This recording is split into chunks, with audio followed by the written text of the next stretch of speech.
Iran के एक पुराने शहर में एक नौजवान मजदूर सईद अपने ख्वाबों में खोया रहता था। वह दिन भर बाजार में मेहनत करता, भारी बोरियां उठाता और सोचता कि आखिर उसकी जिंदगी कब बदलेगी। उसके दिल में एक अरमान था कि वह सिर्फ मजदूर बनकर न रह जाए, बल्कि कुछ बड़ा करे। लेकिन गरीबी ने उसे जकड़ रखा था। एक शाम जब वह थक हार कर अपने घर लौट रहा था, तो उसने घर के करीब एक घने दरख्त के नीचे बैठे एक बूढ़े आदमी को देखा। वह अक्सर उसे वहां बैठा देखता था, मगर आज पहली बार वह खुद ठहर गया। बूढ़ा एक पुरानी किताब पढ़ रहा था, लेकिन जैसे ही उसने सईद को देखा, वह मुस्कुराया और बोला, आओ बेटे, मेरे पास बैठो। सईद को थोड़ा अजीब लगा, मगर वह बूढ़े के पास बैठ गया। बूढ़े ने उसकी आंखों में झांकते हुए कहा, बेटे, मैं कई दिनों से देख रहा हूं कि तुम परेशान हो। क्या बात है?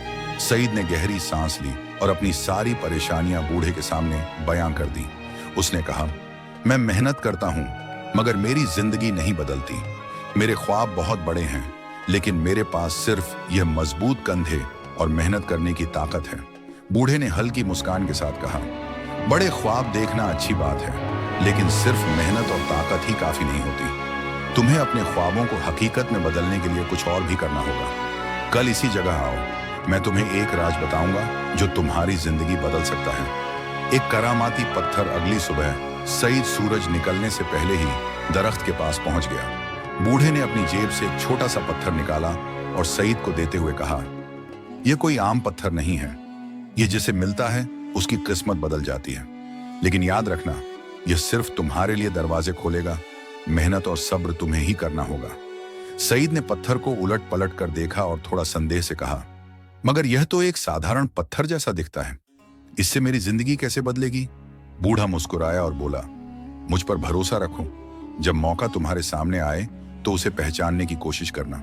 सईद ने पत्थर अपनी जेब में रखा और बाजार की ओर बढ़ गया। मौका बाजार में उसने सुना कि एक बड़ा तिजारती व्यापारी काफिला हुनरमंद और ताकतवर मजदूरों की तलाश में है। उसे बूढ़े की बात याद आई। क्या यह वही मौका था?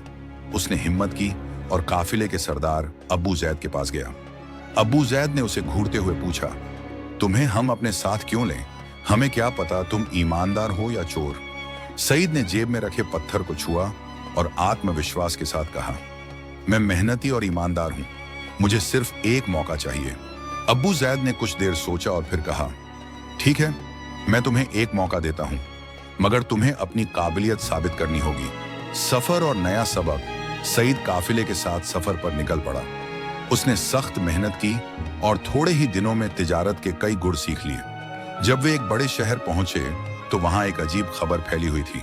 शहर के वली अहद राजकुमार के पास एक पुराना नक्शा था, जो एक गुप्त खजाने का पता बताता था, मगर कोई भी उसे समझ नहीं पा रहा था। यह सुनकर सईद ने अपनी जेब में रखे पत्थर को छुआ और सोचा, क्या यह वही इशारा है जिसका बूढ़े ने जिक्र किया था?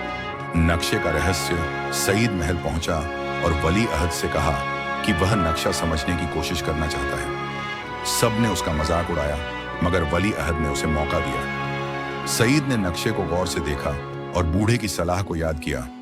अपने आसपास ध्यान दो, मुशाहिदा करो और सब्र रखो। धीरे धीरे उसने नक्शे की उलझी हुई लकीरों को समझा और बताया, खजाना शहर के पुराने फव्वारे के नीचे है। सब लोग आश्चर्य से सईद को देखने लगे।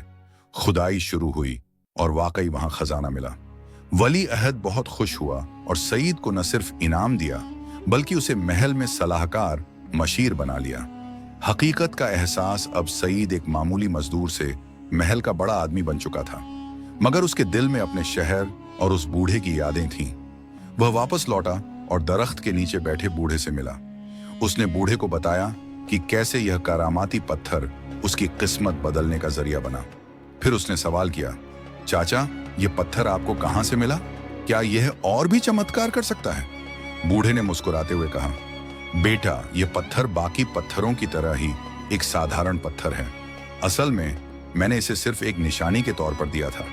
किस्मत वही होती है जब खुदा तुम्हें मौका देता है और तुम उस मौके को पहचान कर मेहनत करते हो।